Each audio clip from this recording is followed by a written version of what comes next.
are now listening to the War Report Podcast Network.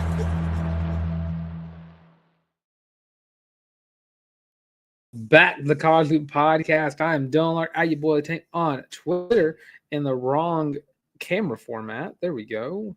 Hopefully, there we go. That fixed itself. Yeah. All right. Well, I'm Dylan Larck, your boy Tank on Twitter, and of course on Instagram as well at Dylan Larck, DYLENLRCK. I'm gonna plug that in the beginning right now.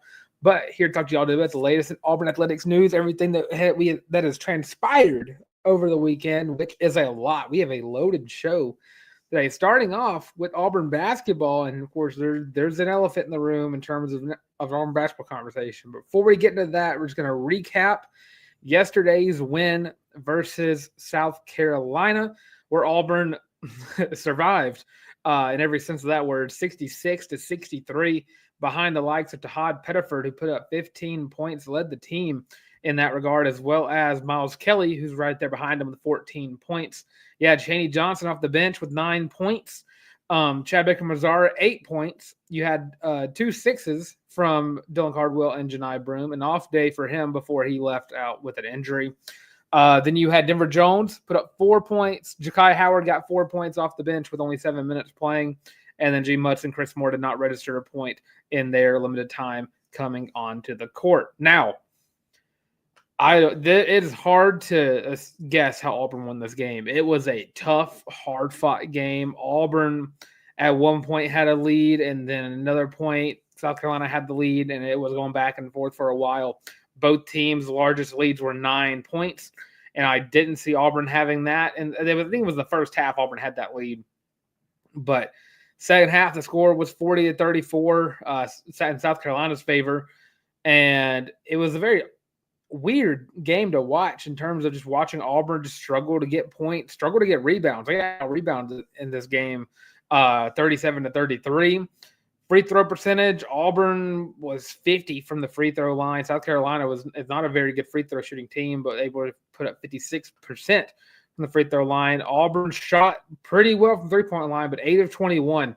Auburn took a lot of bad shots in this game, and I don't think it was like terrible shot selection, but because you watch this Auburn basketball team play, who at this point tomorrow better be the number one team in the country. Hopefully, we're talking about that. Hopefully tomorrow, despite losing the best player in college basketball, you see this team put up shots that we saw yesterday up all the time. Now the issue with yesterday, as you look back at the season, is they weren't hitting those shots, and the game was close. So when the game's close, you tend to notice whenever bad shots get taken. Now, Miles Kelly took an absolutely horrific shot. He shot pretty well from three-point line yesterday. He shot 50% on the dot, but he took the ball. Ja'Kai Howard was calling for it. He didn't like. He just kind of took it himself. Miles Kelly threw it up. The ball didn't even touch the net. Didn't touch the rim. Air ball completely, and yeah, it would just show that there was some bad shot selection from Auburn. But again, I think if the game is further along, if Auburn's up by 10, 12 plus points, you don't talk about those. But the underlying story of this game is, of course, Johni Broome. And what did Auburn do without Johni Broome on the court? Well, they relied heavily on Dylan Cardwell, on Johni Johnson, on Chad Baker-Mazara. Late in the game, you relied heavily on a freshman. Todd Pettiford made 2 of the biggest shots of his career. His career as a freshman, and nailed 2 free throws, put Auburn up by 3, which ultimately sealed the game for Auburn. And of course, a former Bama player as well, putting up 2 bricks from the free throw line himself. But you look at this game, and it shows the resiliency of this team. You're going to learn a lot about Auburn moving forward for indefinite amount of time. Because if you look at South Carolina, I mean, you get, when you're the number 2 team or the number 1 team in the country, day in, day out, you have to keep playing your best, because every day, every week, a team is going to give you their all. I mean, you look at South Carolina yesterday. I mean, this is a team that was down 2 starters. And what happened with them? They had a guy who came in, played 36 minutes, put up 25 points in a very uncharacteristic game. I mean, You weren't expecting Colin Murray-Boyles to put up 25 points, 7 rebounds, and just shoot the lights out from inside. And, of course, you had Nick Pringle put up a double-double, 12 points, 10 rebounds off the bench. Arden Conyers put up 13 points. And, I mean, South Carolina didn't do anything exceptionally well. This was a pretty low-scoring game. But it came down to free throws for Auburn. I mean, when you look at Auburn, was 50% less than South Carolina. But when the game came down to it, Auburn made their shot, South Carolina didn't. And that led to Auburn winning the game. But, again, the big thing with this game, Johni Broome hurt his ankle, and that kind of opens up the discussion for today. He will not require surgery. That was what was released. He will not require surgery for his ankle. I mean, I'm pretty sure it was like a very bad sprain, but he is out indefinitely. And you look at Auburn basketball going forward, it's not an easy stretch of games. It's Mississippi State this week on Tuesday. At least you got them in Neville Arena. Same this week as well. Then the 18th, you got to travel to Athens to play a very good Georgia team. After that, the next week, you got number 1 Tennessee in Neville Arena. And to round out the month of January, you got to travel to Baton Rouge to play LSU, who currently stands as one of the lesser teams in the conference. But regardless, I mean, you're going to get every team's best game. I mean, you look at South Carolina. South Carolina's is not one of the best teams in the conference. They started off in conference play, but they played Auburn to a T. They watched the film. They were ready for everything Auburn had to give and more. And, I mean, you look at these games, Mississippi State's going to be a tough game. That Mississippi State this year is a very good team. They are for sure a tournament team. Josh Hubbard's the dog, and it's going to be a lot of reliance on some of these guys that need to step up. I mean, Auburn, Auburn is the best team in college basketball with Johni Broome. But the question remains going forward, are they still that best team in the country without Johni Broome? You look at Auburn, they have 5 other guys averaging 10 points a game. CBM is averaging 12. Tahad Pettiford's averaging 11. Denver Jones and Miles Kelly and Chaney Johnson all averaging 10. But you're looking at Chaney Johnson is going to be the big ticket guy here because you're looking at what the starting rotation looks like going forward. It's going to be Denver Jones at the 1, Miles Kelly at the 2, or vice versa, however you put those two. But those two are going to be your starting guards for sure. I mean, that's what they were throughout the season anyways. CBM is going to be at the 3, as he has been all year. At the 5 is Dylan Cardwell. At the 4, a guy who's going to come off the bench now is Chaney Johnson. And Chaney's been solid all year long. He has been one of the best contributors off the bench alongside Tahad Pettiford and has really found his game. But you need to see more, I don't want to say development. What's the word I'm looking for? Consistency is the word I'm looking for out of Chaney. Now, Chaney will have games where he absolutely takes over on the court and you're like, well, dang, this is what Auburn brought him in for last year, was to be this guy on the court. But at times you get that Chaney Johnson in the first half and you don't get it in the second half, or you don't get it in the first half, but you get it in the second half. You saw it for South Carolina. Again, in the first half, Chaney Johnson put up a monstrous dunk, and you're like, okay, well, Chaney Johnson's here to take over this game. Well, after that, you saw some stupid fouls. He had a foul called on him that was stupid whenever the guy flopped at the slightest contact, but then also he answered back with getting a flagrant and absolutely trucked through Colin Boyles. But Chaney's going to be the guy you got to look out for here because he's going to be going from those bench minutes to starting minutes. And you look past that, I mean, Ja'Kai Howard now has to get into the rotation a lot more. I mean, he's been impressive in his moments, but he's not going to take on a workload that he'll have to take on throughout the remainder of however long it is till Johni Broome gets back on the court. And I'm sure there'll be like a grace period trying to work Johni back in. I don't think they'll just throw him right in the slightest bit of him being ready. But Ja'Kai is going to be a key member here because you're going to start seeing a lot more of Ja'Kai. You're going to see a lot more of James Hudson too. I mean, those two, Turtle and Ja'Kai, both are going to have to get more minutes going forward. I look at like last year when Lior Berman got hurt late in the year. And, Lior last year was playing was playing one of his best seasons of basketball. He was a reliable player off the bench. And it's a little different because you have a starter going out. But last year when Lior fell out of the lineup and got hurt and had his season ended too early, you saw the emergence of a bench player stepping into the game. And that was Chris Moore, another guy you're going to rely on pretty heavily now. Because you look at Auburn, I mean, it's such a family atmosphere of this team, and everybody builds off of each other. And you look at, how do you replace the best player in college basketball? Well, you have to use everybody else on your bench who doesn't get starting minutes, needs to start getting more minutes to accumulate for missed production. So you're looking at Chris Moore, Ja'Kai Howard, and Chaney Johnson, and Jaheim Hudson. There's 4 players that you're looking to try to take over it in moments where you don't have Johni. Johni is a reliable scorer. He's one of the best defenders in the country. Best shot blocker in the country at that. But Jaheim, you have defense. It's all defense with Jaheim Hudson. When you look at Ja'Kai Howard, you have those breathtaking plays that he can make offensively. Chaney Johnson can do it both ways, offensively and defensively. And Chris Moore, you get more hustle out of Chris Moore than you probably get out of 13, 14 other SEC teams, just from what he does defensively. But you don't get offense out of him. You don't get offense really out of Jaheim outside of the rebounding.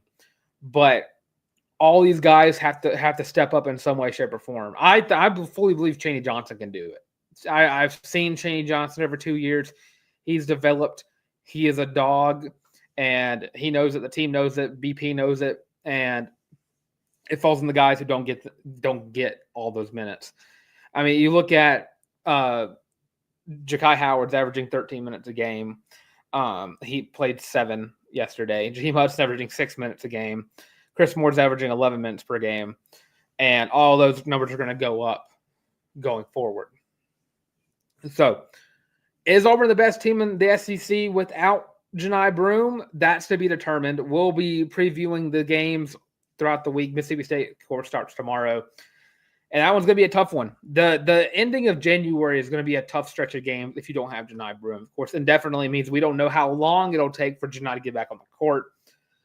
But with Tennessee down the stretch, with Mississippi State up next, with Ole Miss, and starting off the month of February, it does get a little scary thinking about what this team, if this team would fall apart. I don't think it'll happen, knock on wood. But without the best team, do you see what Auburn truly is? And I think you will. I mean, you're going to see guard play step up. Tahad has been one of the best freshmen in the nation. Denver Jones is the best two-way guard in the nation. I'll stand by that. Miles Kelly's a lights-out three-point shooter. And CBM is one of the best all-around players on the team. And, of course, a lot of responsibility is going to fall on him too. Because in the plays that are scripted and written around Johni Broome, you're now going to have those turned into Chad Baker-Mazzara plays. When you do pick and rolls and you find someone going to the basket and you try to throw up a lob to someone, you're going to throw that lob up to CBM or Dylan Cardwell. You're going to get those two guys probably going to try to mimic what you get out of Johni Broome, because in CBM is a great perimeter defender, but he's not the shot blocker that Johni Broome is. Dylan Cardwell can mimic the shot blocking. CBM is a great all-around scorer when it comes to under the basket, the free throw line, and the three-point line. Dylan Cardwell, great under the basket and just kind of around the rim. He's not really the free throw shooter. I think he's a pretty decent three-point shooter. I think he's made a fair amount of the threes he's attempted in his career. But, I mean, to answer the full question, I mean, I talked about the guys off the bench. I talked about some of the starters. Who needs to step up without Johni on the roster, without Johni in the rotation right now? The people that got to step up is the entire team. This is the best team in college basketball with Johni Broome. And they have to prove that they're also the best team in college basketball without Johni Broome. And that's what makes this team so fun to watch, is what they can do. Because we talk about this all the time, is who is going to take over this game next to Johni? Who's going to take over this game as well as Johni Broome. Johni Broome's going to put up a double-double in this game, but who else is going to put up 12, 11, 15 plus points in that game? Now, moving forward, it's, all right, Johni's not there. Who is going to be the guy? Who is going to be the double-double guy? Who's going to be the rebounding guy? Who's going to be the scoring guy? Who's going to be the guy that makes all the sports in their top 10 plays?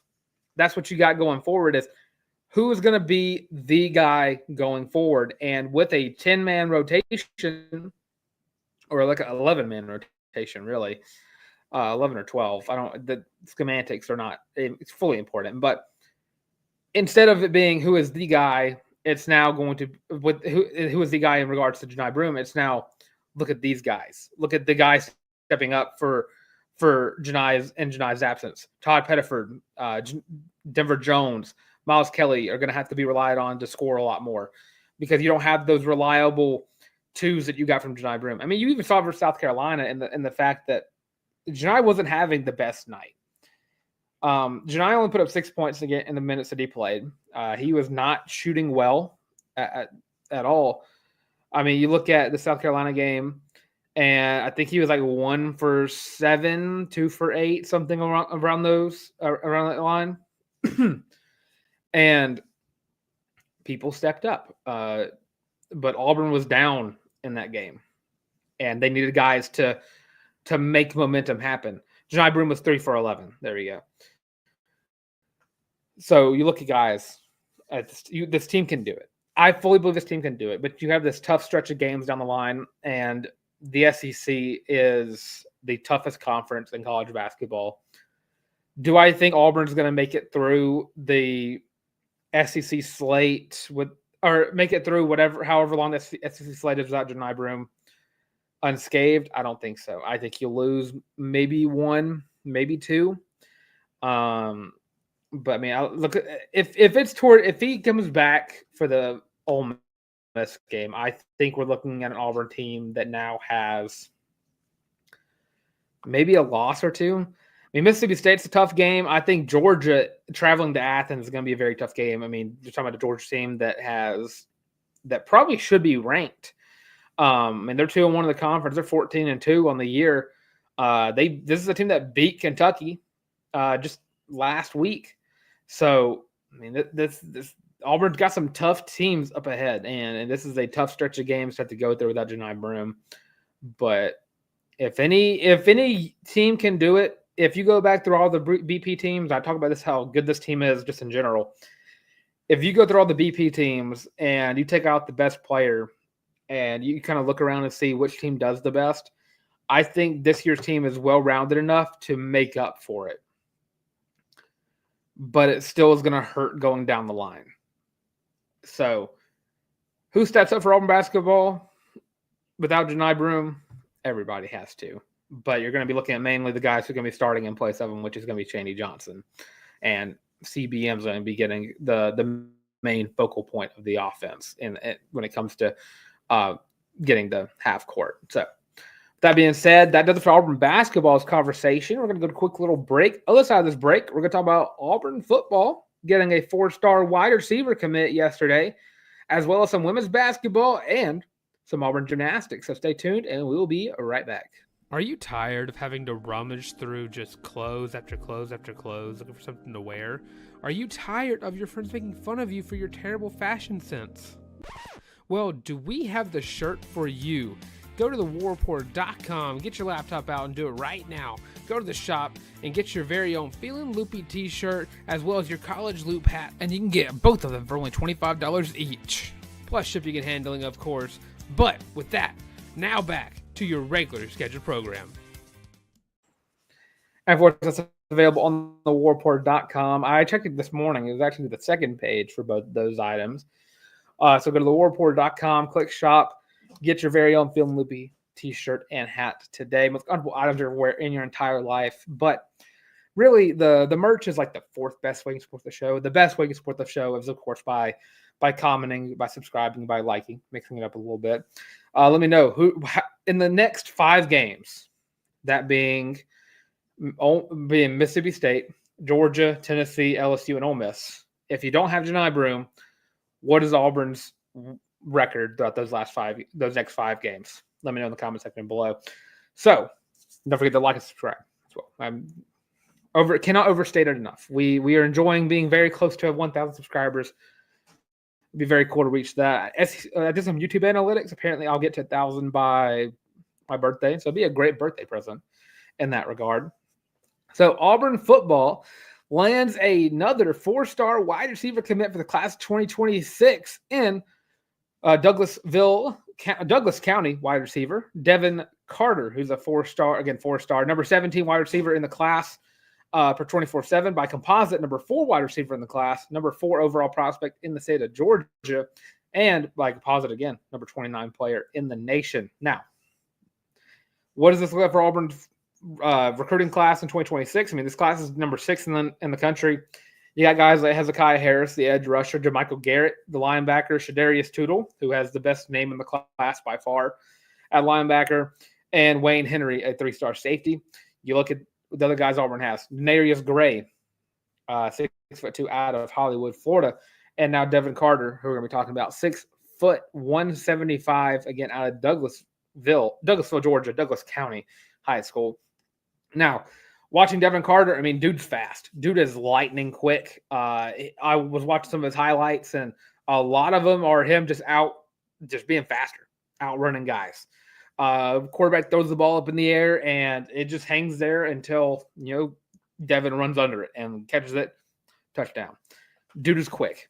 Dude is very, very quick. He plays a lot like what Malcolm Simmons did at Benjamin Russell, and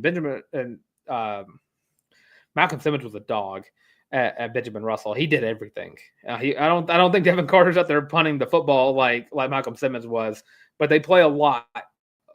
They play a lot alike in terms of wide receivers. But yeah, super fast, super quick, and a guy who, you talk about Auburn recruiting wide receivers very well. That's what they've been doing. You talk about the Freeze 4 in 2024. You got some dudes in my brain is not braining today. The twins in 2024, Eric and Derek, and of course Sam Turner flipping him from Georgia Tech. And now you got Denarius Gray and Devin Carter in the class 2026. So this is what, when you look at it like what Nick Saban did at Alabama, what he did early was recruit the wide receiver position very well. Julio Jones, one of his first commits he got. And, he had a Hall of Fame career in the NFL. I don't think he's still on a team. I don't know if he's retired or not. But Hugh Freeze slowly building Auburn's resume in terms of, wide receivers want to come play for Auburn. Devin Carter saw what Cam Coleman did his freshman year, saw what Malcolm Simmons did their freshman year. And, he looks at Deuce Knight. Deuce Knight's got a lot of talent. And will we get to see it this year? You can see it for A-Day. That's been announced. We'll talk about A-Day tomorrow. Way too early discussions of A-Day on the Tuesday show. There we go. The Tuesday show, not tomorrow, but tomorrow for me to record it, Tuesday for y'all to listen to it. But he's excited. He's super excited. Deuce Knight, tweeted at him. He tweeted it back at Deuce Knight. And, talk about the 2026 year. I mean, that's Deuce's year. And he's excited to be to have a chance to play for Hugh Freeze and kind of see how players develop.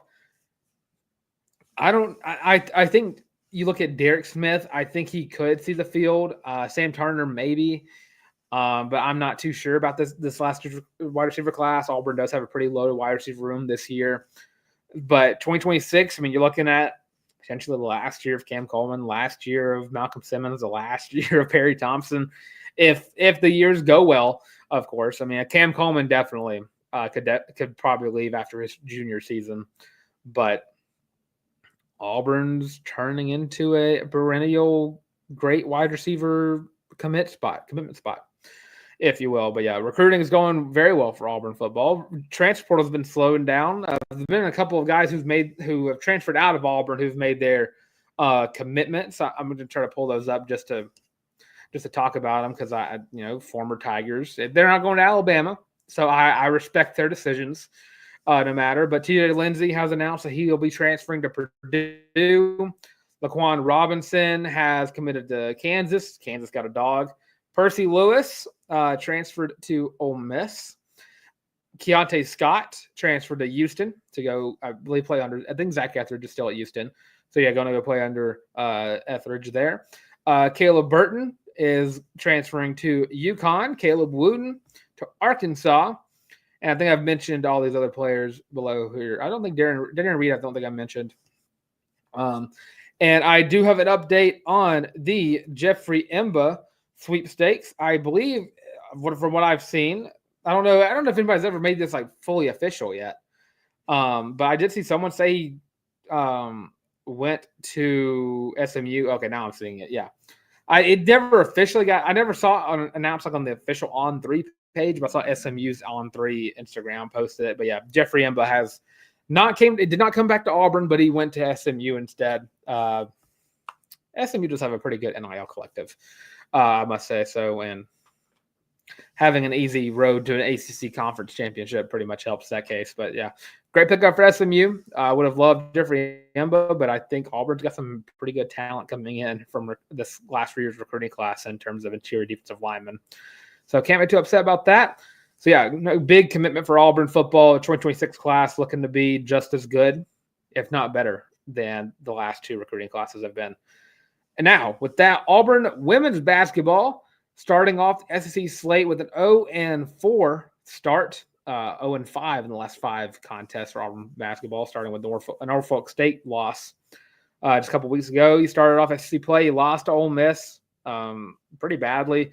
You played close versus LSU. You played close versus Arkansas just a couple days ago, and you played tough, but not able to get the win over Kentucky today.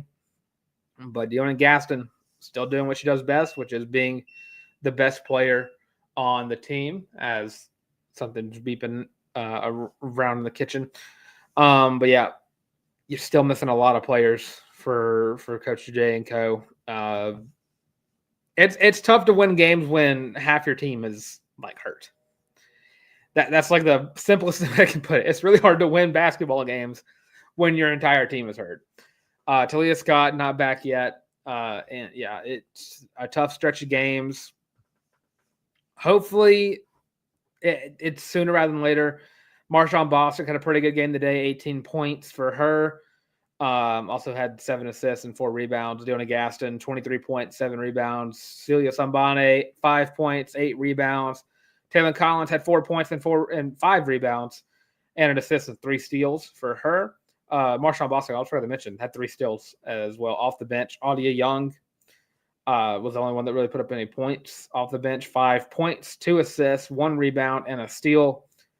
But they just couldn't do nothing. Kentucky is a very good team this year. They're 15-1. They're 4-0 in the conference. And, I mean, they got some scores. They had 4 of their starters all put up 15+, and that goes from 15 all the way up to 21 points.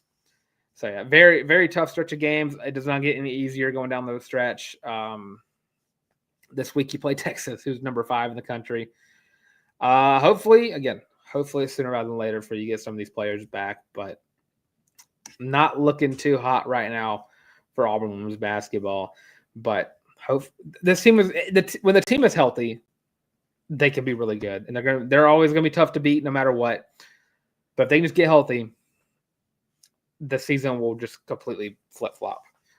But now, to wrap up the show, Auburn Gymnastics took on 4 teams in like I don't even know how you really call this a 5. They just call it a 5-team meet. Okay, I thought it was something. 4 teams is a quad meet, but I guess 5 teams is just a 5-team meet. But the Lone Star Collegiate Invitation, they played against teams such as Penn State, Maryland, Arizona State, and Temple, and got the win, 196.775.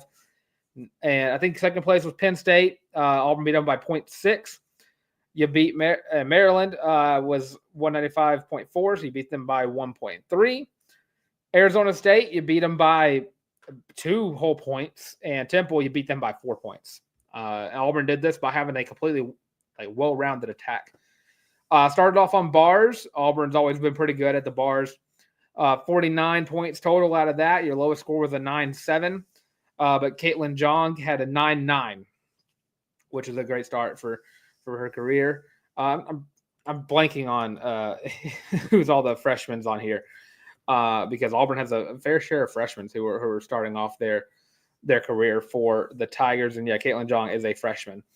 So yeah, great start for her. 9-9 in that. On the second rotation, Auburn put up a 49, put the same score on Beam. And again, you had a 9-9 from Caitlin Jong yet again. This time Sophia Groth didn't have the best score on Beam, but I think right there. Auburn still won. Floor, of course, Auburn's always been really good at the floor. 49-3, and you had a couple of 199 from Sophia Bell, but a lot of 9-8s all around the board. Lowest score was 9-7. Great rotation for Auburn Gymnastics. And rounding it out, Auburn's worst rotation for a few years now has been the vault, and they came to play I guess came to jump. I don't know the full lingo there, but a lot of 9-8s across the board. Only one person did get a 9-8, but you had out of your rotation, 5 out of your 6 girls all got a 9-8 on vault, and that's outstanding. Vault was Auburn's second highest score. I'm sorry, I'm used to it being the second lowest. That's what you want to see going forward. This is a team that is young but can compete. A lot of terrific athletes all over this team. Coach Graba had them prepared for this collegiate 5-team meet, and they showed out. Any meet that Auburn puts up a good score in the vault, I find it hard for them to lose because the floor and bars are always where Auburn excels, but it's always beam that they're inconsistent at when they don't have a true star there. And vault has always been Auburn's weakest link ever since the SUNY era. Really, it's been vault. It just kind of messed them up. But you see, if Auburn can hone that in and do that every week, and I know that's if you play your best, if you do your best every week, you're going to win every week. But regardless, very, very good showcase of what Auburn Gymnastics can do. You beat 4 teams, which is a great start to the year. You're top 10, number 7 in the nation. And of course, in just a couple of weeks, I'll be in attendance for the game, the Deep South's oldest rivalry of gymnastics, where hopefully my fiance will be rooting for Auburn instead of Georgia, despite her being a Georgia fan.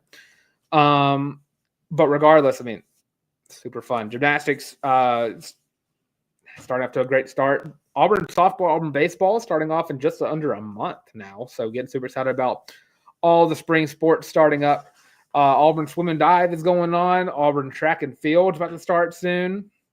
I think tennis is about to start soon as well. So a lot of fun things to go watch if you're an Auburn sports fan.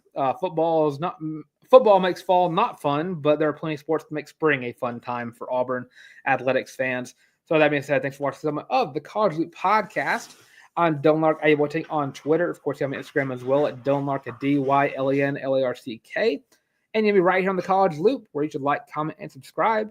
How do you think Auburn will do without Johni Broome in the lineup for an indefinite amount of games? Are they still the team that should be ranked number 1 in the nation, or are they kind of going to fall off into the middle of the top 25? It's still a very good team, even without Johni Broome.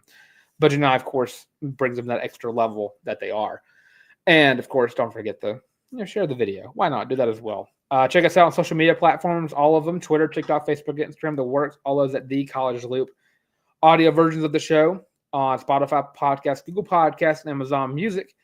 And now, with everything being said, thanks for watching some of the College Loop podcast.